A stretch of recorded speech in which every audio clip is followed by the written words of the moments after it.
He only had one sandwich left for the day, but when he saw the struggling veteran sitting alone on the park bench, something inside him wouldn't let him walk by. The young man, Alex Rivera, 28 years old, was a construction worker who had been laid off the week before. Money was gone, rent was late, and that single sandwich, peanut butter on plain bread, was literally all he had to eat until his next odd job.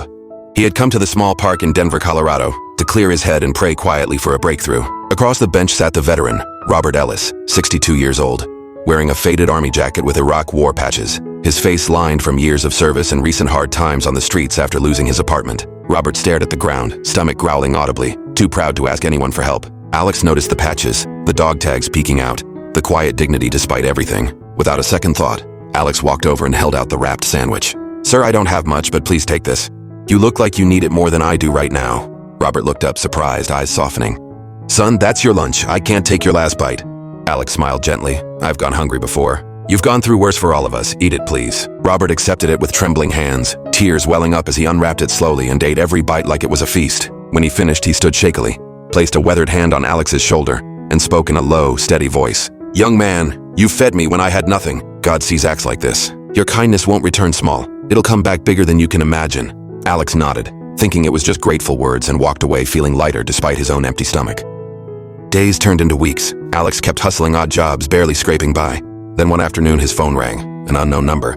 It was a local veteran-owned construction company owner who had heard the story from Robert, who volunteered at their outreach program.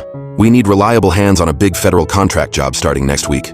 Pays well, full benefits, and we prioritize folks who show character. Robert Ellis told us what you did. That kind of heart is what we build with." Alex started the next Monday at double his old wage, with overtime and stability he hadn't seen in years.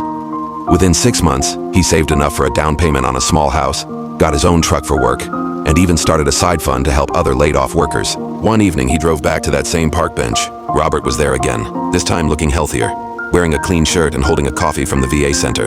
Recognition hit both men at once. Alex approached with a wide smile. "Sir, do you remember the sandwich?"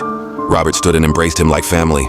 "How could I forget? You gave me your last meal when the world had turned its back. Look at you now, proof that kindness multiplies." Alex pulled out an envelope and handed it over. "This is for you. A year's rent paid ahead at a veterans housing program, plus some extra for whatever you need. You gave me hope that day. I just want to give some back." Robert opened the envelope, eyes filling again. "Son, you've turned one sandwich into a whole new chapter for both of us."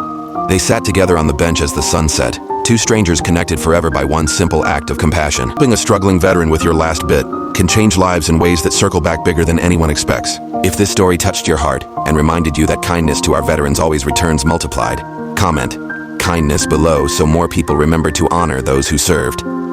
God bless our troops.